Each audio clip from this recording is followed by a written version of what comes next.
The second carbon-14 problem is the opposite of our first carbon-14 problem. In this case, we are going to be solving for the carbon-14 decay rate of the dead organism, knowing what the age of that dead organism already is.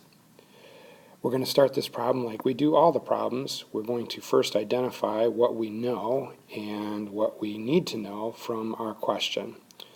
So to begin with, we have 12,000-year-old organism, so we know that that is the age of our organism. And we need to know the dead decay rate of this organism.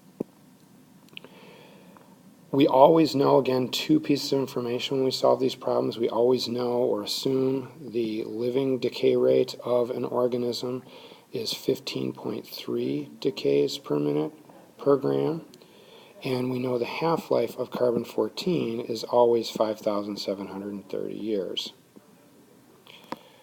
Looking at this information, I can see that I need to solve for the dead decay rate.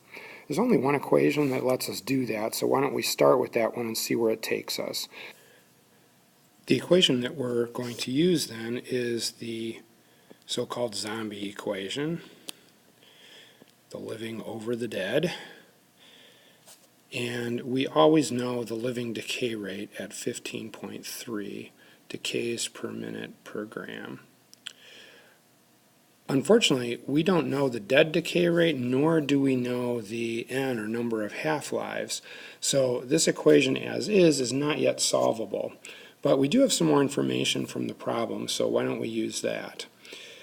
What we still know and have not used is the half-life of our material, and we know that when we combine that with the age, we can solve for n, or number of half-lives. So if we take this equation and plug in our known values of 5,730 years, and that multiplied by our number of half-lives will tell us what the age is, which we already know at 12,000 years. If we take the 12,000 years then and divide by our half-life of our carbon-14, we end up with a number of half-lives equal to 2.09. The numbers don't always have to be whole numbers, particularly if you're going to be solving it this way. And so we end up plugging in the full value of 2.09. Don't just round that one to 2. Okay, so now that we know n, we can come back to our zombie equation and plug that value in. So let's do that. So we have 2 to the 2.09th power is equal now to our 15.3 over the dead decay rate. Our 2 to the 2.09th power is actually 4.26, and that's equal again to our 15.3 decays per minute per gram divided by the dead decay rate. So this is a little weird because we have to solve for the dead decay rate being in the denominator, so we're going to move that around, and then we're going to turn this equation into the dead decay rate is actually equal to 15.3 divided by 4.26.